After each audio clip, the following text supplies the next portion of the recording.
നമസ്കാരം. നിളയോര വിശേഷങ്ങളിലേക്ക് സ്വാഗതം. വട്ടംകുളത്ത് മാസങ്ങൾക്ക് മുൻപ് ഗർഭിണിയെ കെട്ടിയിട്ട് സ്വർണം കവർന്നതായുള്ള സംഭവത്തിന്റെ ചുരുളഴിഞ്ഞു. സ്വർണം പണയം വെച്ചതാണെന്ന് യുവതിയുടെ മൊഴി. ഗർഭിണിയായിരുന്നതിനാൽ നേരത്തെ അന്വേഷണ സംഘം കാര്യമായി ചോദ്യം ചെയ്തിരുന്നില്ല. അന്വേഷണം ഊർജിതമാക്കണമെന്നാവശ്യപ്പെട്ട് യുവതിയുടെ വീട്ടുകാർ ഉന്നത ഉദ്യോഗസ്ഥർക്ക് നൽകിയ പരാതിയിൽ യുവതിയെ വീണ്ടും ചോദ്യം ചെയ്തപ്പോഴാണ് കള്ളം പൊളിഞ്ഞത്. പണമിടപാട് സ്ഥാപനത്തിൽ നിന്ന് സ്വർണം കണ്ടെത്തിയിട്ടുണ്ട്. Naduvattam government Janata higher secondary സ്കൂളിൽ പുതുതായി നിർമ്മിച്ച കെട്ടിടം തുറന്നുകൊടുത്തു. ഇതോടൊപ്പം സ്കൂളിൽ വിജയോത്സവവും സംഘടിപ്പിച്ചു. മുഹമ്മദ് മുഹസിൻ MLA ഉദ്ഘാടനം നിർവഹിച്ചു.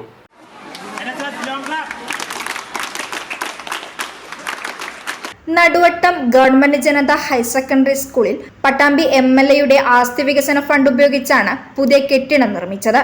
ഇതോടൊപ്പം SSLC +2 പരീക്ഷകളിൽ ഫുൾ A+ നേടിയ വിദ്യാർത്ഥികളെയും മറ്റു പരീക്ഷകളിൽ ഉന്നത വിജയം കരസ്ഥമാക്കിയ വിദ്യാർത്ഥികളെയും അനുമോദിച്ചു. മുഹമ്മദ് മുഹസിൻ MLA കെട്ടിടോദ്ഘാടനം നിർവഹിച്ചു. ഈ അടുത്ത കാലത്തൊന്നും പുതിയ കെട്ടിടങ്ങൾ അധികം വരാത്ത, മാത്രമല്ല സർക്കാർ ഏറ്റെടുത്തിട്ട് അധിക കാലമായിട്ടില്ലാത്ത ജനത എന്ന പേരുള്ള നല്ലൊരു വിദ്യാലയമാണ്. കുട്ടികളുടെ പെർഫോമൻസ് തരക്കേടില്ലെന്നുമല്ല, മികച്ച പെർഫോമൻസ് ഉള്ള കുട്ടികളാണ്. പക്ഷെ സൗകര്യം കുറവാണ്. അപ്പം ഞാൻ എഴുതി കൊടുത്തു നടുവട്ടം ജനതാ സ്കൂൾ. അങ്ങനെ എഴുതി കൊടുത്തു, കെട്ടിടത്തിന് ആവശ്യമാണെങ്കിൽ 1 കോടി രൂപയും അനുവദിക്കാം. അങ്ങനെ 1 കോടിയും അനുവദിച്ചു. ആ 1 കോടി അനുവദിച്ചപ്പോഴാണ് 5 കോടി രൂപ അന്നത്തെ വിദ്യാഭ്യാസ വകുപ്പ് മന്ത്രി നൽകി. അങ്ങനെ കെട്ടിടത്തിന്റെ അന്നത്തെ മറ്റു DPR ഒക്കെ ഇവിടുത്തെ അധ്യാപകർ പറഞ്ഞ രീതിയിൽ നടത്തി. നിരവധിയായിട്ടുള്ള മീറ്റിങ്ങുകൾ, തുടക്കം മുതലേ ആ മീറ്റിങ്ങുകളിൽ പങ്കെടുത്തു. ആദ്യം വന്ന് സൈറ്റ് നോക്കി, അതിനുശേഷം എസ്റ്റിമേറ്റ് ഉണ്ടാക്കുന്നു, അഭിപ്രായങ്ങൾ അധ്യാപകരുടെ കേൾക്കുന്നു, അതിനനുസരിച്ച് ക്ലാസ് മുറികൾ തയ്യാറാക്കുന്നു. ഈ പറഞ്ഞ ഞാനൊരു 10 വട്ടെങ്കിലും ചുരുങ്ങിയത് ആ കെട്ടിടവുമായി ബന്ധപ്പെട്ട് ഇവിടെ വന്നിട്ടുണ്ട്. തിരുവേഗപ്ര ഗ്രാമപഞ്ചായത്ത് പ്രസിഡന്റ് KKA ആസിസ് അധ്യക്ഷത വഹിച്ചു. ജില്ലാ പഞ്ചായത്ത് വിദ്യാഭ്യാസ standing committee chairperson A Sabira, ജില്ലാ പഞ്ചായത്ത് അംഗം Kammukutty Edathol, PTA president VTA Kareem, principal S Jude Lewis, headmistress CV Radhika, PWD assistant engineer Jayaraj, ward അംഗം Bushra Iqbal, A Geetha, K Abdul Majeed, KV Sharada, Manoj നടക്കാവിൽ, M Radhakrishnan, KP Abdurahman, K Sreesanth, Riyasuddin തുടങ്ങിയവർ പങ്കെടുത്ത് സംസാരിച്ചു. തൃത്താലയിൽ പട്ടാപ്പകൽ പച്ചക്കറി കടയിൽ മോഷണം. CCTV ദൃശ്യങ്ങൾ പുറത്ത്. കൂറ്റനാട് റോഡിലെ PK വെജിറ്റബിൾസ് എന്ന കടയിലാണ് മോഷണം നടന്നത്. ഉടമ പള്ളിയിൽ നമസ്കരിക്കാൻ പോയ സമയത്ത് ഉച്ചയ്ക്ക് 1 മണിക്കും 2-നും ഇടയിലാണ് കടയിൽ മോഷ്ടാവ് കയറിയത്. 2000 രൂപ മോഷണം പോയതായി ഉടമ പറഞ്ഞു.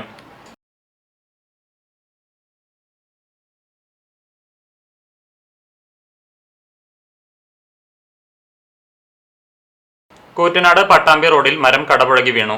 കൂറ്റനാട് ബാറിനു സമീപം രാത്രി 8 മണിയോടെയായിരുന്നു സംഭവം. റോഡിനു കുറുകെ മരം വീണതിനാൽ 1.5 മണിക്കൂറോളം സംസ്ഥാന പാതയിൽ ഗതാഗത തടസ്സം നേരിട്ടു. പട്ടാമ്പിയിൽ നിന്നും ഫയർഫോഴ്സും ചാലിശ്ശേരി പോലീസും സ്ഥലത്തെത്തി നാട്ടുകാരുടെ സഹായത്തോടെ മരം വെട്ടിമാറ്റി ഗതാഗതം പുനഃസ്ഥാപിച്ചു. അപേക്ഷിക്കുന്ന മുഴുവൻ ആളുകൾക്കും വീട് എന്ന സ്വപ്നം സാക്ഷാത്കരിക്കാനുള്ള നടപടികളുമായി കുലുക്കല്ലൂർ ഗ്രാമപഞ്ചായത്ത്. അപേക്ഷ നൽകിയ 503 കുടുംബങ്ങൾക്കും വീട് ലഭ്യമാക്കാനുള്ള നടപടികളാണ് നടക്കുന്നത്. അപേക്ഷിക്കുന്ന മുഴുവൻ ആളുകൾക്കും വീട് എന്ന സ്വപ്നം സാക്ഷാത്കരിക്കുവാനൊരുങ്ങുകയാണ് കുൽക്കല്ലൂർ ഗ്രാമപഞ്ചായത്ത്. ഗ്രാമപഞ്ചായത്തിൽ ലൈഫ് ഭവന പദ്ധതി പ്രകാരമാണ് വീടുകൾ നിർമ്മിച്ചു നൽകുന്നത്. വീടുകളുടെ നിർമ്മാണവുമായി ബന്ധപ്പെട്ട് ഗുണഭോക്തൃയുടെ സംഗമവും പഞ്ചായത്തിൽ ചേർന്നു. നിലവിൽ 470 പേർ വീടിനുള്ള ഗുണഭോക്തൃ ലിസ്റ്റിൽ ഉൾപ്പെട്ടിട്ടുണ്ട്. 33 പേർ ഭൂരഹിത ലിസ്റ്റിലുള്ള ഗുണഭോക്താക്കളാണ്. ആകെ 503 പേരാണ് പഞ്ചായത്തിന്റെ ലിസ്റ്റിലുള്ളത്. ഇതിൽ 100 വീടുകളുടെ പ്രവൃത്തികൾ പൂർത്തീകരിച്ചു കഴിഞ്ഞു. 113 വീടുകളുടെ പ്രവൃത്തികൾ നടന്നുകൊണ്ടിരിക്കുകയാണ്. ബാക്കി വരുന്ന ആളുകൾക്ക് കൂടി വീട് ലഭ്യമാക്കുക എന്ന ലക്ഷ്യത്തോടു കൂടിയുള്ള പ്രവർത്തനങ്ങളാണ് ഇപ്പോൾ നടപ്പാക്കുന്നത്. ഇതിനായി പഞ്ചായത്ത് ഫണ്ട് വകമാറ്റിയിട്ടുണ്ട്. ഗുണഭോക്തൃ സംഗമം ഗ്രാമപഞ്ചായത്ത് പ്രസിഡന്റ് V രമണി ഉദ്ഘാടനം ചെയ്തു. സ്ഥിരസമിതി അധ്യക്ഷൻ ശ്രീകുമാർ അധ്യക്ഷനായിരുന്നു. മറ്റു ജനപ്രതിനിധികൾ, ഉദ്യോഗസ്ഥർ തുടങ്ങിയവരും പങ്കെടുത്ത് സംസാരിച്ചു. കൂടുതൽ ഭൂമി ഉണ്ടാവും. അപ്പൊ അത്തരം ആളുകൾ ചെയ്യേണ്ടത് ആരുടെ പേരിലാണോ അപേക്ഷിക്കുന്നത് അവരുടെ പേരിൽ ഒരു 5-10 സെന്റ് ഭൂമി രജിസ്റ്റർ ചെയ്ത് കൊടുക്കുന്നുണ്ടാവും. അതേപോലെ തന്നെ നമ്മൾ സമയബന്ധിതമായിട്ട് ഏറ്റവും ആദ്യം ഗ്രാമപഞ്ചായത്തിന്റെ ഭരണസമിതി എടുത്തും വീട് ഈ ഭരണസമിതിയുടെ കാലയളവിൽ തന്നെ കൊടുക്കണം എന്ന ആഗ്രഹം ഞങ്ങൾക്കില്ല. കാരണം അതുകൊണ്ടാണ് നമ്മൾ വലിയൊരു സംഖ്യ ഇപ്രാവശ്യം വീടിന് ആവശ്യമായിട്ടുള്ള തുക ഈ പ്രാവശ്യം ഗ്രാമപഞ്ചായത്തിന്റെ ഭരണസമിതി മറ്റെല്ലാം മാത്രമായിട്ട് നീക്കിവെച്ചത്. ഇവിടെ സൂചിപ്പിച്ചു 218 ആളുകളുടെ വീടിന്റെ പണി നടന്നുകൊണ്ടിരിക്കുകയാണ്. അതിൽ 105 പേരുടെ വീടിന്റെ പ്രവൃത്തി പൂർത്തീകരിച്ചു. 113 ആളുകളെ എഗ്രിമെന്റ് വെച്ചു. ബാക്കിയുള്ള ആളുകൾ കൂടി നമുക്ക് ഇനി എഗ്രിമെന്റ് വെക്കാൻ ആരെങ്കിലും ഉണ്ടെങ്കിൽ അവരെ കൂടി എഗ്രിമെന്റ് വെപ്പിക്കാൻ വേണ്ടിയിട്ടാണ് ഈ ഒരു യോഗം വിളിച്ചിട്ടുള്ളത്. അതിന്റെ ആവശ്യമായിട്ടുള്ള ഫണ്ട് നമ്മൾ ഗ്രാമപഞ്ചായത്ത്. ചാലിശ്ശേരി പെരുമണ്ണൂർ പ്രദേശത്ത് തെരുവുനായ ശല്യം രൂക്ഷം. മേഖലയിൽ കഴിഞ്ഞ ദിവസങ്ങളിൽ തെരുവുനായകളിൽ നിന്ന് ഓടി രക്ഷപ്പെടുന്നതിനിടെ വീണ് 2 പേർക്ക് പരിക്കേറ്റിരുന്നു. പ്രദേശവാസിയായ ഫാത്തിമ, 9ാം ക്ലാസ് വിദ്യാർത്ഥി ഹാദി എന്നിവർക്കാണ് പരിക്കേറ്റത്. ഫാത്തിമ കുന്നംകുളത്തെ സ്വകാര്യ ആശുപത്രിയിൽ ചികിത്സയിലാണ്. തെരുവുനായ ശല്യം വാഹനയാത്രക്കാരെയും ദുരിതത്തിലാക്കിയിരിക്കുകയാണ്. വിദ്യാർത്ഥികൾ അടക്കമുള്ള പ്രദേശവാസികൾ ഭയപ്പാടോടെയാണ് ഇതുവഴി കടന്നുപോകുന്നത്. രാവിലെ നടക്കാൻ ഇറങ്ങുന്നവർ, വ്യാപാരികൾ, പത്രവിതരണക്കാർ, മദ്രസ വിദ്യാർത്ഥികൾ എന്നിവരെല്ലാം തെരുവുനായ ഭീതിയിലാണ് കഴിയുന്നത്. ഞാൻ തന്നെ ഒരു മില്ല് നടത്തുന്ന ഷെഫീറുണ്ട്, അവൻ്റെ ഭാര്യയുടെ മേത്തേക്ക് നായ ചാടി. ഇന്നലെ സ്കൂൾ വിട്ട് വരുമ്പോൾ 2 കുട്ടികൾ സ്കൂൾ വിട്ട് വരുമ്പോൾ ഈ അമ്പല പരിസരത്ത് നിന്ന് 2 നായ്ക്കൾ ഈ കുട്ടിയെ മണ്ടിച്ചിട്ട് ഓടിച്ചു വരികയായിരുന്നു. അപ്പോഴേക്കും സെൻറ്ററിൽ കുറേ ചെറുപ്പക്കാരൊക്കെ കൂടിയിട്ട് ആ നായ മണ്ടിച്ച് ആ കുട്ടി നടത്തി വീണ്. തെരുവുനായ്ക്കളുടെ ശല്യം കൂടുതലാണ്. അപ്പോൾ അവരെ ഓടിയെത്തുക, കടിക്കാൻ വേണ്ടി ഓടിയെത്തുക. എന്നിട്ട് ഞങ്ങൾ പിന്നെ കൂടുതൽ ഓടിയെത്തിയപ്പോഴാണ് അവർ പിന്നെ നായ്ക്കൾ തിരിച്ചു ഓടിയത്. അല്ലെങ്കിൽ അവരെ കടിച്ച് ഉണ്ടാവും. അപ്പോൾ അതിന് വേണ്ടപ്പെട്ട അധികാരികൾ ഒരു തീരുമാനം ഇതിനെ പറ്റുമെങ്കിൽ അത് നല്ല കാര്യമാണ്. കാരണം റോഡ് സൈഡിലാണ് കൂടുതലും. ഇടവേള. CCTVയിലൂടെ നിങ്ങളുടെ പ്രിയപ്പെട്ടവർക്ക് തീർത്തും സൗജന്യമായി ആശംസകൾ നേരാം. ജന്മദിനം, വിവാഹം, വിവാഹ വാർഷികം തുടങ്ങിയ അവിസ്മരണീയ ആഘോഷവേളകളിൽ നിങ്ങളുടെ പ്രിയപ്പെട്ടവർക്ക് CCTVയിലൂടെ തികച്ചും സൗജന്യമായി ആശംസകൾ നേരാം. അതിനായി ഫോട്ടോയും വിശദാംശങ്ങളും മെയിൽ അയയ്ക്കുകയോ അല്ലെങ്കിൽ ഓഫീസിൽ വൈകിട്ട് 4 മണിക്കുള്ളിൽ നേരിട്ടെത്തി നൽകുകയോ ചെയ്യാം. WhatsApp number 89 43 35 14 00. Mail ID cctvnews@gmail.com.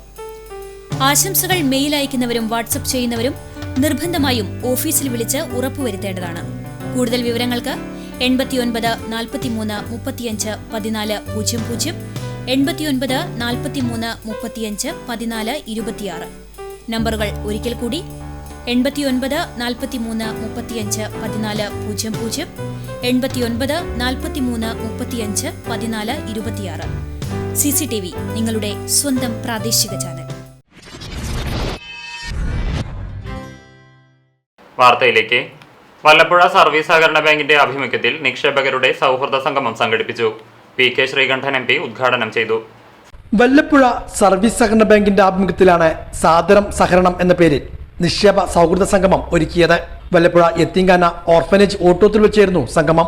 VK Sreekandan MP സംഗമം ഉദ്ഘാടനം ചെയ്തു. നമുക്ക് നൽകേണ്ട സൗജന്യ സേവനങ്ങളൊക്കെ ചിട്ടപ്പെടുത്തി മിതപ്പെടുത്തി എണ്ണം ചുരുക്കി അതുപോലും ഉപഭോക്താക്കൾ അറിയുന്നില്ല.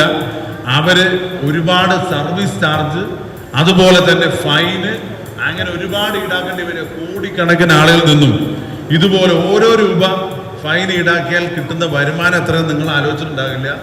എന്തായാലും നമുക്ക് സേവനം നൽകുന്ന ബാങ്കിങ് മേഖല ഇന്ന് കണ്ണുകൾ നോക്കിക്കൊണ്ടിരിക്കുക ഈ ഒരു നിക്ഷേപവും ഈ ഒരു സംവിധാനവും ഒക്കെ കവരാൻ വേണ്ടി. അതിൽ ഗവൺമെന്റും അതിന് കൂട്ടു നിൽക്കുന്നുണ്ട്. നിങ്ങൾക്കറിയാം, സ്റ്റേറ്റ് ബാങ്ക് ഓഫ് ഇന്ത്യന്റെ 10,000 കോടി രൂപയാണ് കോർപ്പറേറ്റുകാർക്ക് ലോൺ കൊടുത്ത് അത് കിട്ടാക്കടമായിട്ട് എഴുതി തള്ളിയ അവസ്ഥയിൽ നിൽക്കുന്നത്. അപ്പം നമ്മൾ നിക്ഷേപിക്കുന്ന ഓരോ രൂപയും, അത് നമ്മളെടുക്കുന്ന വായ്പയും അതിൽ നിന്ന് കിട്ടുന്ന ഇൻട്രസ്റ്റുമല്ല, അല്ലാത്ത വലിയൊരു വരുമാനമാണ് ഏറ്റവും പ്രധാനപ്പെട്ട ഗവൺമെന്റ് സംവിധാനത്തിലുള്ള നാഷണലൈസ്ഡ് ബാങ്കുകൾ ഉൾപ്പെടെ സാധാരണക്കാരായ ജനങ്ങളിൽ നിന്നും വാങ്ങിച്ചെടുക്കുന്നു. അതും സഹകരണ മേഖലയ്ക്ക് കൂടി തട്ടിച്ചു നോക്കുമ്പോൾ എത്രയോ സുതാര്യമായി, എത്രയോ ലളിതമായി, ഹിഡൻ ചാർജുകൾ വളരെ കുറഞ്ഞുകൊണ്ട്, ഒട്ടുമില്ലാന്നൊന്നും എനിക്ക് അഭിപ്രായമില്ല, പക്ഷെ താരതമ്യേന മറ്റെല്ലാ ബാങ്കുകളെക്കാളും വളരെ കുറഞ്ഞ രീതിയിൽ ഇത്രയും സുതാര്യമായി സഹകരണ മേഖല പ്രവർത്തിക്കുന്നത് നമ്മുടെ കേരളത്തിലാണ്. ഇതോടൊപ്പം ബാങ്ക് നടപ്പാക്കുന്ന കുടുംബത്തിനൊരു കരുതൽ ധനനിക്ഷേപം പദ്ധതിയുടെ ഉദ്ഘാടനം ജില്ലാ സഹകരണ സംഘം ജോയിന്റ് രജിസ്ട്രാർ പി ഉദയൻ നിർവഹിച്ചു. ബാങ്ക് പ്രസിഡന്റ് രായൻ കീഴ്ശ്ശേരി അധ്യക്ഷനായിരുന്നു. മുസ്ലിം ലീഗ് ജില്ലാ പ്രസിഡന്റ് മരക്കാർ മാരായമംഗലം മുഖ്യപ്രഭാഷണം നടത്തി. നിക്ഷേപ സുരക്ഷിതത്വവും സഹകരണ മേഖലയും എന്ന വിഷയത്തിൽ സഹകരണ സെമിനാറും നടന്നു. Retired AR G Muraleedharan Pillai സെമിനാറിൽ സംസാരിച്ചു. മുൻ പ്രസിഡന്റുമാരായ PK Koya, K Aboobacker, NP Ramachandran, advocate Mohandas എന്നിവരെയും മുതിർന്ന നിക്ഷേപകരെയും ചടങ്ങിൽ ആദരിച്ചു. മുൻ ജീവനക്കാർക്കും ആദരം നൽകി.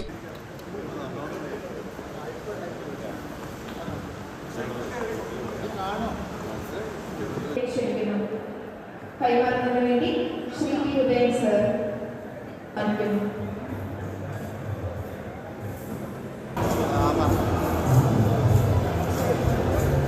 Thank you sir.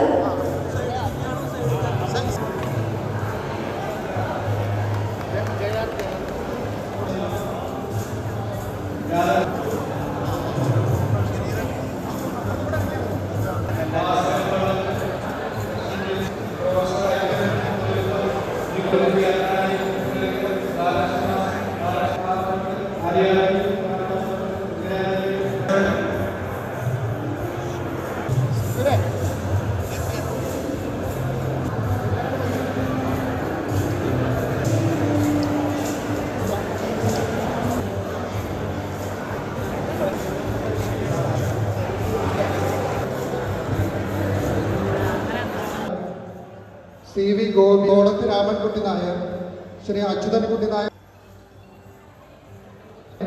Balakrishnan Parappurath, Thodi Sivasankaran, Sethu Alavi,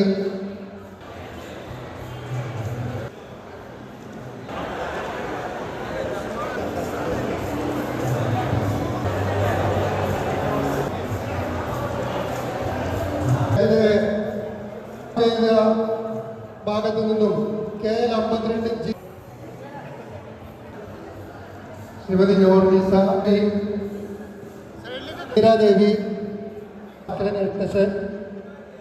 TV Muraleedharan.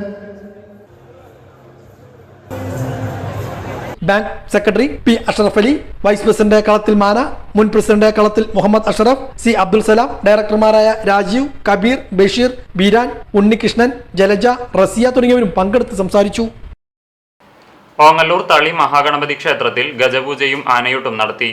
3 ഗജവീരന്മാർ ആനയൂട്ടിനെത്തി. മറ്റ് വിശേഷാൽ പൂജകളും ഉണ്ടായിരുന്നു. ഓങ്ങല്ലൂർ തളി മഹാഗണപതി ക്ഷേത്രത്തിൽ രാമായണ മാസാഞ്ചത്തിന്റെ ഭാഗമായാണ് അഷ്ടദ്രവ്യ മഹാഗണപതി ഹോമം, ഗജപൂജ, ആനയൂട്ട് എന്നിവ നടത്തിയത്. ക്ഷേത്രം തന്ത്രി കാലടി പടിഞ്ഞാറടത്ത് ശങ്കരനുണ്ണി നമ്പൂതിരിപ്പാടിന്റെ മുഖ്യ കാർമ്മികത്വത്തിലായിരുന്നു ചടങ്ങുകൾ. 1008 നാളികേരം കൊണ്ടുള്ള അഷ്ടദ്രവ്യ മഹാഗണപതി ഹോമം, തുടർന്ന് പ്രത്യക്ഷ ഗജപൂജ, ആനയൂട്ട്, വിശേഷ പൂജകൾ എന്നിവയും ഉണ്ടായി. ക്ഷേത്രം തന്ത്രി ആദ്യ ഉരുള നൽകി ആനയൂട്ടിന് തുടക്കം കുറിച്ചു.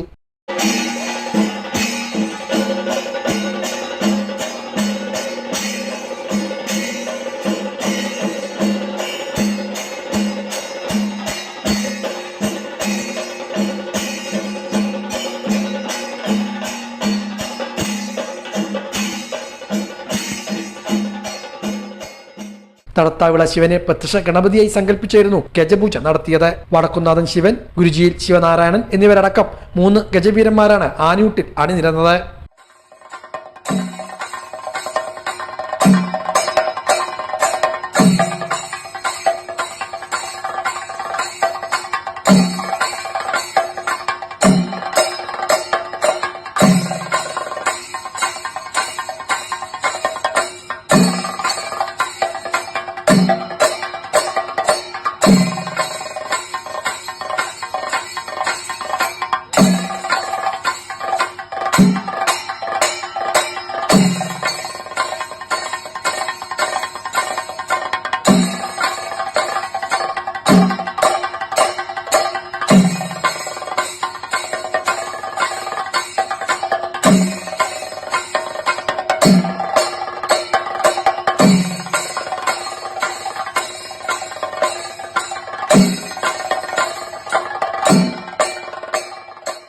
വിശേഷ പരിപാടികളുടെ ഭാഗമായി ക്ഷേത്രത്തിൽ മഹാദീപാരാധന, അപ്പം മൂടൽ, ഭഗവത് സേവ, സർവേശ്വര പൂജ എന്നിവയും ഉണ്ടായിരുന്നു.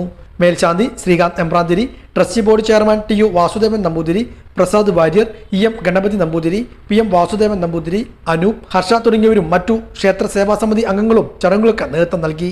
മലമൽക്കാവ് മനോജ് മാരാരും സംഘവുമാണ് വാദ്യമേളങ്ങൾക്ക് നേതൃത്വം നൽകിയത്. നിരവധി വിശ്വാസികളും ചടങ്ങുകളിൽ പങ്കെടുത്തു.